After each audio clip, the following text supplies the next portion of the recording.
Sa tuyo nga mapaubsan ang bayronon sa kuryente sa Cebu City Government, giduso ni Mayor-elect Nestor Archival nga himuon solar power ang tanan city-owned buildings.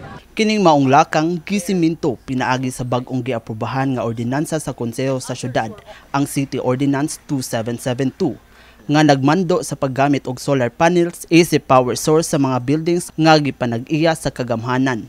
Ang nangamahan sa maong ordinance nga si Cebu City Mayor-elect Nestor Archival mipadayag nga mukabat sa 1.7 million pesos ang gibayran sa syudad alang sa kuryente sa City Hall pa lamang.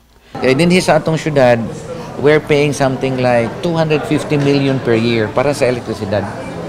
O niya, that's why nag-abutang ko ato so that number one, makasave ta sa cost. Dito si makasave lang tag, for example, 10% per year. So 25 million. Kung makasave tag 20%, di tako kayo, di ba? So that is the one reason. The second one is nakatabang ta sa atong kinayahan. Nagkanayon ang umaabot nga mayor nga walay gasto ang syudad sa pagpatuman niini. Sanglit ubos sa ordinansa, makig-alayon ang kagamhanan sa usa ka pribado nga solar company. Gipahimugatan ni Archival nga dako ang matigom nga pundo sa city government sa mosunod nga katuigan tungod niini. There's no cost to the city. Wala tay budget pangitaon.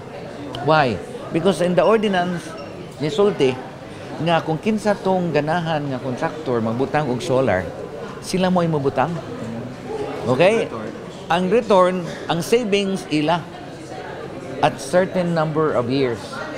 Kung makuha nila ang investment nila plus the profit, ilang i-turn over sa syudad. So pag turn over sa syudad, kita na makuha sa savings.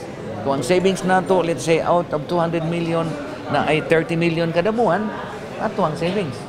Gani sa atong pagkaghinabi sa katawhan sa kadalanan sa syudad, positibo ang ilang reaksyon mahitungod sa maong kalambuan. Para nako kay katapang ng solar para maka-minus-minus sa ma-minimize ang bayranan sa kuryente. Para nako okay ra jud guys tanan ng solar kay kuan man guna siya kanang for example wala tay kuryente, gamit kayo ang solar.